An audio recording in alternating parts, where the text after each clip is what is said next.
el nuevo liberalismo nace en el año de 1979 como un movimiento dentro del Partido Liberal, una tendencia del Partido Liberal, pero se margina del Partido Liberal en el año 81 cuando la convención de Medellín del Partido Liberal decide postular como candidato presidencial a Alfonso López Miquelsen para la reelección presidencial. En ese momento el movimiento decide salirse y presentar una propuesta independiente del Partido Liberal. Entonces se encontró con un partido liberal que salía de ese Frente Nacional bastante anquilosado, porque la falta de competencia política mata a los partidos, porque era un partido que era mayoría automática, que no tenía que competir, que no tenía que elaborar propuestas para interpretar a los ciudadanos y a los votantes, sino que simplemente estaba acostumbrado a estar en el poder, estaba acostumbrado a ganar elecciones y no necesitaba realmente hacer nada. Lo que buscó ese movimiento en ese momento era representar a unos sectores muy amplios de la sociedad colombiana que no se sentían representados en ningún partido. Y esa clase media profesional urbana no encontraba una interpretación en ese esquema bipartidista. Entonces el nuevo liberalismo surgió como una opción no solamente de lucha en contra de los vicios de la politiquería de ese momento, de corrupción, de clientelismo, en los que cayeron los partidos tradicionales, sino que fue el intérprete que estaban buscando esas clases medias profesionales urbanas en las ciudades, y por eso los votantes del nuevo liberalismo fueron votantes que por primera vez se acercaban a las urnas. Y que vieron en el Partido Nuevo Liberalismo una opción fresca, nueva, que quería trabajar en dinámicas, digamos, de resolución de políticas públicas o de solución de problemas de la sociedad a partir de identificar técnicamente cómo se enfrentaban los problemas. Nosotros en el nuevo liberalismo éramos muy aplicados al estudio de los temas públicos, bien sea en lo que se refiere a los temas territoriales como a los temas nacionales. Y el nuevo liberalismo empezó a tratar esas dinámicas y a abordar esos temas. Ningún otro partido lo hacía. Un partido que además se preocupó desde un principio por las minorías y cómo lograr que las minorías tuvieran una representación en el marco de la democracia y un espacio donde se garantizaran sus derechos. Lograr que del primero al último colombiano haya igualdad básica de oportunidades y derechos en nuestra patria. También los temas de corrupción, por supuesto, y los temas de utilización perversa de las funciones de las municipalidades, de los recursos, de la burocracia, con intenciones políticas. Ahora, eso lo hicieron de manera muy seria porque lo hicieron teniendo presencia territorial, es decir, no fue que se sentaron a hacer simplemente en una mesa en Bogotá una propuesta política sobre el tema ambiental, o sobre el tema de minorías, o sobre el tema de mujeres, no. Ellos lo hicieron con presencia en el territorio, con trabajo en el territorio y con discusión y debate. Nos interesaba, por un lado, reconocer la entidad democrática y el respeto a las personas, cualquiera fuera su condición económica, social, étnica, religiosa, digamos en el sentido más amplio del concepto democrático, el respeto al ser humano, el respeto a los derechos humanos y el respeto a las identidades culturales y a los derechos de las personas. Una cosa muy importante es la metodología de trabajo que el nuevo liberalismo implementó. Primero hacia los votantes, hacia sus cuadros. Y era una metodología de pedagogía política, de formación política, de educación política. De eso hablaba mucho Luis Carlos Galán, de eso hablaba mucho mi padre, que ese era el método para que la gente empezara a desarrollar una conciencia crítica, una conciencia analítica, una conciencia colectiva sobre sus derechos y sobre sus deberes para participar conscientemente en política más allá del voto. Publicamos unos 40 números de de la revista del Nuevo Liberalismo, donde hacíamos análisis sobre los temas públicos, sobre los temas financieros, los temas económicos, los temas del desarrollo, los temas regionales, los temas institucionales, políticos, los temas internacionales. Eran revistas que tenían números especializados según las materias que nos parecían de mayor actualidad. Y empezaron a construirlos, repito, con el territorio, con gente en el territorio, con expertos de la academia, con gente que desde el punto de vista, por ejemplo, de organizaciones sociales, tenían una posición frente a los temas. Entonces convocaban foros para elaborar esas propuestas con los expertos más connotados del país en diferentes temas, en los temas económicos, en los temas sociales, en el tema de la educación, de la salud. Y eso fue lo que llevó a que el movimiento tuviera una plataforma muy seria, muy organizada, muy clara, muy concreta, con la cual la gente se empezó a sentir identificada, porque, repito, no veían en los demás partidos un trabajo así, veían simplemente una posición de que yo soy liberal porque mi papá era liberal y porque mi abuelo era liberal, o viceversa, o el caso de los conservadores, pero no veían un movimiento en esa época que les dijera, no, mire, más que liberal, aquí trabajemos en una posición concreta frente a los temas que afectan su vida. Éramos muy inquietos intelectualmente, muy inquietos políticamente y muy inquietos en pensar cómo se transformaba la sociedad colombiana. Esos, digamos, son los orígenes del nuevo liberalismo y cómo surge el movimiento y por qué recibe tanto apoyo, sobre todo en la campaña presidencial de 1982, que fue la primera campaña presidencial donde Luis Carlos Galán se presentó, donde obtuvo más de 750.000 votos, que era una votación pues extraordinaria y muy, muy grande para un movimiento que estaba enfrentándose a las maquinarias que eran tan poderosas y que estaban acostumbradas a manejar siempre el poder y a no permitir que nadie más pudiera surgir. Y en medio de tanto personaje oscuro, siniestro, de fondos, de trasfondos, pues Galán apareció como un hombre transparente que simplemente fascinó. Porque nosotros no buscamos unas curules, ni buscamos tampoco apenas la presidencia de la República. Nuestra ambición es mayor, mucho mayor. Nosotros buscamos es una nueva sociedad. El pionero del voto de opinión en Colombia realmente fue el nuevo liberalismo y fue Luis Carlos Galán.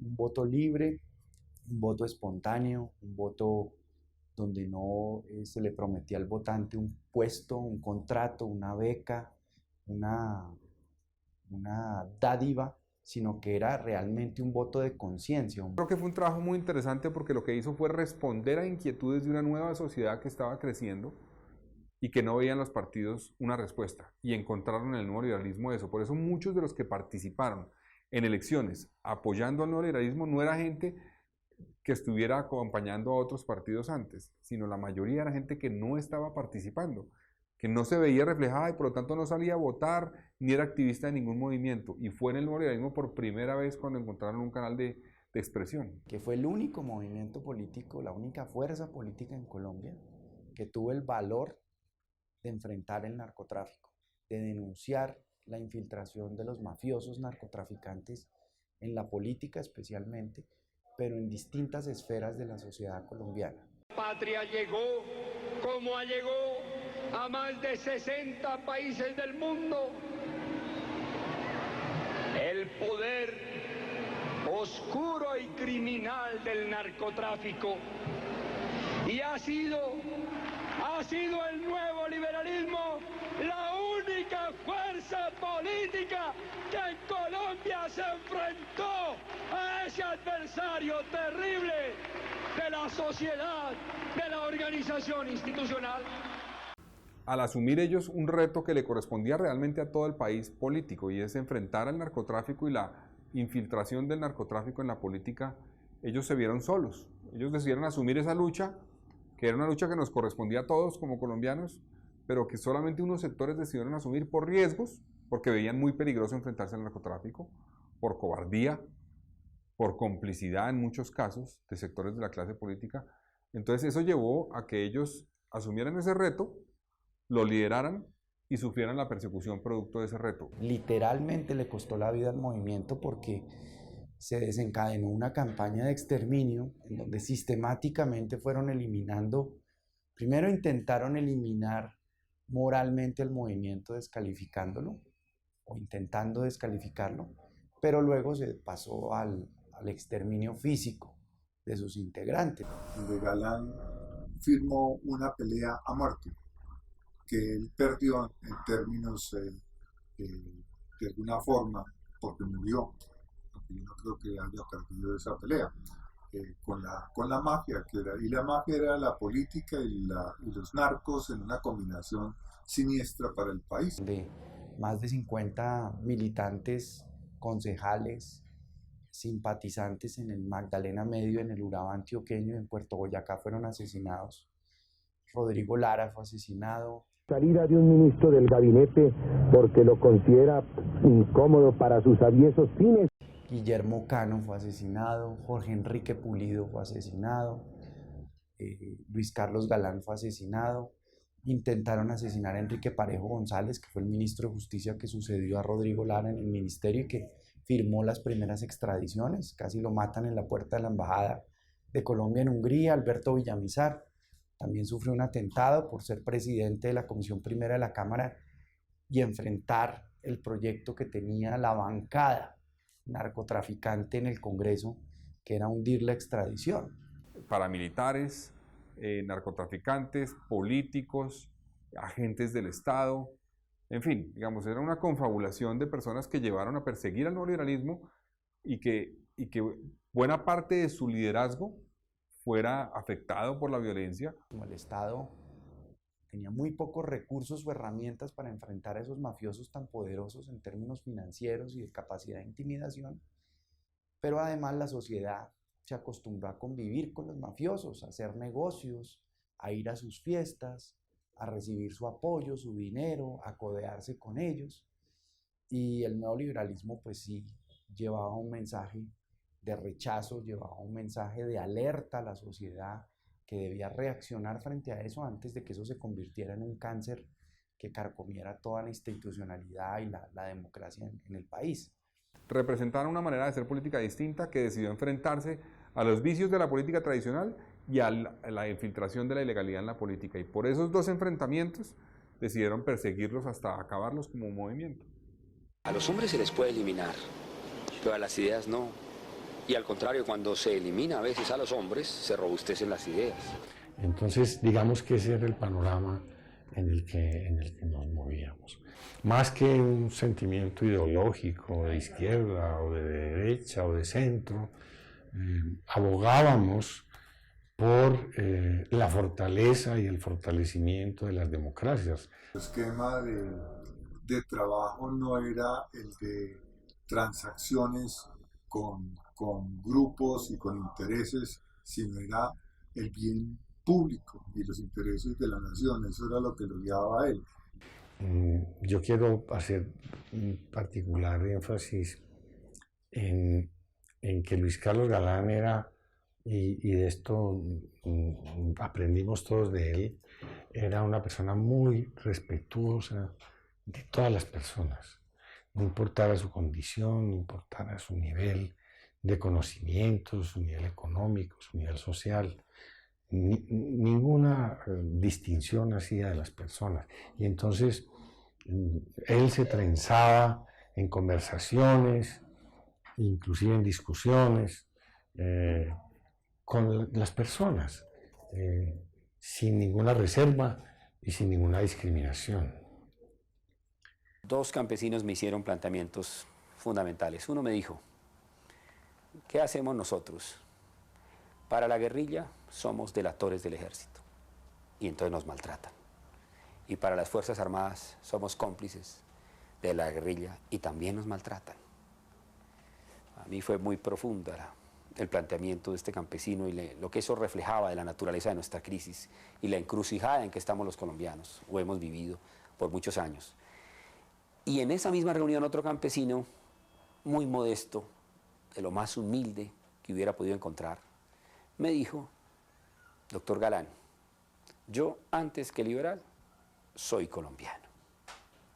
Pero antes que colombiano, soy un ser humano. Me parece que ese campesino le puso la jerarquía de vida a las cosas y a la razón de ser de todos estos esfuerzos, que no tienen sentido si no están al servicio de la humanidad, del ser humano, no al culto simplemente a un partido, a una bandera, ni siquiera a un país. Hay cosas todavía mucho más profundas de por medio en la organización de la sociedad, y eso me lo señaló muy bien un campesino muy modesto de Landazuri. Mi padre decidió acompañar al gobierno Barco en muchas de sus iniciativas de reforma, iniciativas legislativas, y el presidente Barco fue garante de un proceso de acercamiento entre el nuevo liberalismo y el Partido Liberal. Y mi padre aceptó sentarse a conversar con el Partido Liberal sobre la base de llegar a un acuerdo sobre 3 temas fundamentales para el nuevo liberalismo y para él. Y yo creo que Galán lo que dijo es que esto no es de ese estilo, esto es las cosas claras, la justicia operando, la democracia en pleno, porque Galán era un demócrata absolutamente. Mi padre lo que propuso fue un mecanismo de consulta popular para que fueran los electores, la base realmente de los partidos y la ciudadanía, la que votara y escogiera democráticamente el candidato presidencial del Partido Liberal. Y propuso la fecha de marzo del año 1990, fecha que coincidía con las elecciones parlamentarias y legislativas. Galán tenía su plataforma, sus ideas sobre el país, y él las defendía claramente. Ese era el presidente que Colombia necesitaba en ese momento. Nunca ocurrió algo igual en la política colombiana. Nunca una fuerza política que proclamara ante la nación y ante el liberalismo su inconformidad, su disentimiento. Se vivió un proceso que culminara como ha culminado hoy esta etapa para nosotros. Nos reintegramos al Partido Liberal, como dijo el miércoles último el doctor Julio César Turbay Ayala, en virtud de un acuerdo de igual a igual. Del Partido Liberal, por lo menos 4 tenían ya nexos probados con las mafias del narcotráfico.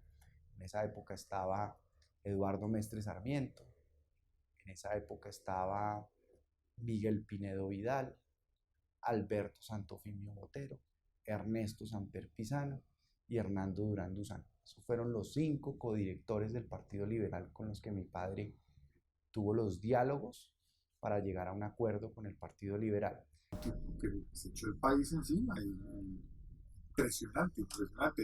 Y la exigencia que le hizo el Partido Liberal a mi padre para poder aceptarle sus 3 condiciones de consulta popular, reforma constitucional y agenda legislativa, era que tenía que cancelar la personería jurídica del nuevo liberalismo. Mi padre, cumpliendo, honrando su palabra y cumpliendo la parte del acuerdo, se dirigió a la organización electoral, canceló la personería jurídica, pero realmente no sabía en ese momento, por supuesto, que era objeto de un engaño. Es un gran Quijote, un hombre que se quedó solo al final, porque Galán no fue protegido lo suficiente, no fue acompañado lo suficiente, y sin embargo no se echó de para atrás. Él sabía lo expuesto que estaba. La vida en el fondo es muy corta para dilapidarla, pero la vida es apasionante para gastarla en el servicio de nuestra patria. Los propios liberales participaron aliados con los narcotraficantes, aliados con los paramilitares y aliados con organismos de seguridad del Estado, participaron en su asesinato, precipitaron su asesinato, dado que políticamente no lo podían parar y iba a ser el seguro presidente de la República en el año 90. Entonces, dado que ya no lo podían parar por ningún otro mecanismo, pues decidieron pasar al asesinato físico y a la eliminación física de Luis Carlos Galán para impedirle llegar a la presidencia de la República. Yo me guío más por el ejemplo de personas como Uribe Uribe, como Herrera, como Gaitán, que nunca llegaron a la presidencia de la República, pero de la sociedad, y me parece esa una meta más importante y significativa que la otra, lo cual no quiere decir que me sea indiferente la posibilidad de ser presidente de la República, ¿no? Estoy convencido que ese es el primer instrumento, el más poderoso para servir al país, para trabajar por unos ideales políticos, pero no el único.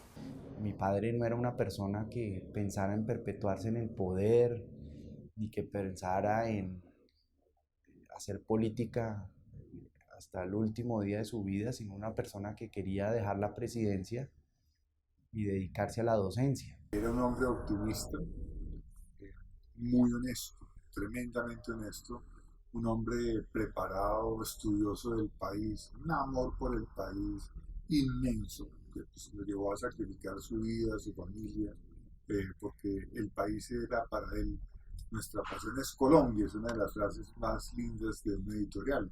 Nuestra pasión es Colombia. Tomo muy en serio las cosas, Sí, creo que las cosas tienen sí. consecuencias y he vivido tan intensamente que siempre he pensado que no me alcanza el tiempo, que de pronto no me va a alcanzar, que tengo que hacer todo lo que pueda, lo más pronto posible y lo mejor que pueda. Ahora, yo creo también que su asesinato, su lucha y el ejemplo que él dio y el compromiso y cómo él en cierta forma estuvo dispuesto, porque sus mismas palabras lo dijeron, a entregar la vida para defender unas posiciones, también despertaron algo en la conciencia de muchos colombianos.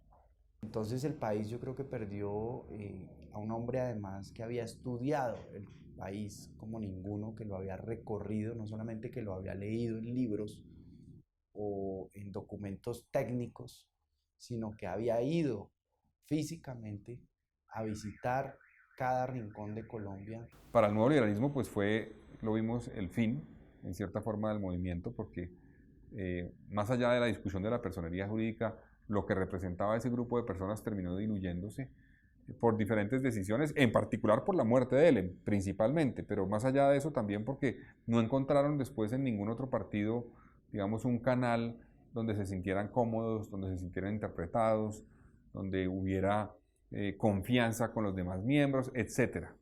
La frase de Pastrana era absolutamente cierta, Galán representaba la esperanza, matarlo a él era matarle la esperanza a un pueblo, y uno no sabe cómo va a reaccionar el pueblo. Pues la reacción del pueblo colombiano fue lindísima, porque fue del profundo duelo, no fue de violencia, de revancha, no. Nosotros sabíamos quién había matado a Galán, ¿sí? Ahí estaban los políticos y los narcos en complicidad, pero no había nada que hacer, absolutamente nada. Yo creo que él logró eso, logró que una generación de colombianos cambiaran su visión y decidieran entender que había que meterse en la política, participar, trabajar en la política, porque era fundamental incidir en el futuro de nuestro país, no dejárselo a los demás. Entonces yo creo que si bien fue una pérdida brutal, también fue en cierta forma un cimbronazo para los colombianos, o para un sector por lo menos de los colombianos y en particular de los jóvenes, la muerte de él y la forma como lo asesinaron y como truncaron ese proyecto político. Pero creo que el legado pues, está ahí en sus documentos, en sus escritos, en sus discursos, en los temas que trabajó, en los principios y los valores que definió para el ejercicio político. Y lo que esperamos es que las nuevas generaciones se inspiren en ese ejemplo para hacer política y para participar en política, con un profundo sentido ético de que en política no todo se vale para ganar elecciones, que tal vez es más importante cómo se hace una campaña, cuáles son los medios para llegar, que el objetivo o el fin mismo. Y toda la vida nuestra, de mis hermanos, de mi familia, era en cierta forma una vida que se desarrollaba alrededor de él, y de su lucha, y de su propuesta, y de su trabajo político. Entonces, pues la noche del 18 de agosto, cuando en el salón del hospital de Kennedy, que era contiguo a la sala de cirugía, pues un médico nos dice que no hay nada que hacer, pues yo lo sentí como un abismo, básicamente, como que llegué a un punto donde no hay nada de aquí en adelante, se acaba todo.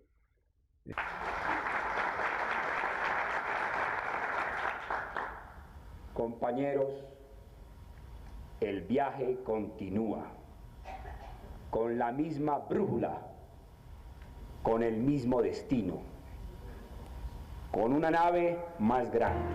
El guerrero levantó su mano señalando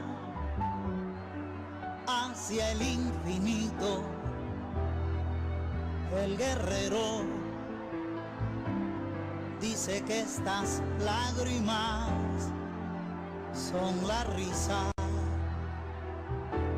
del mañana que me espera. El guerrero cabalgando entre las nubes me ha enseñado que estos prismas terrenales no son nada comparado con mi pueblo, que desde sus entrañas se libera.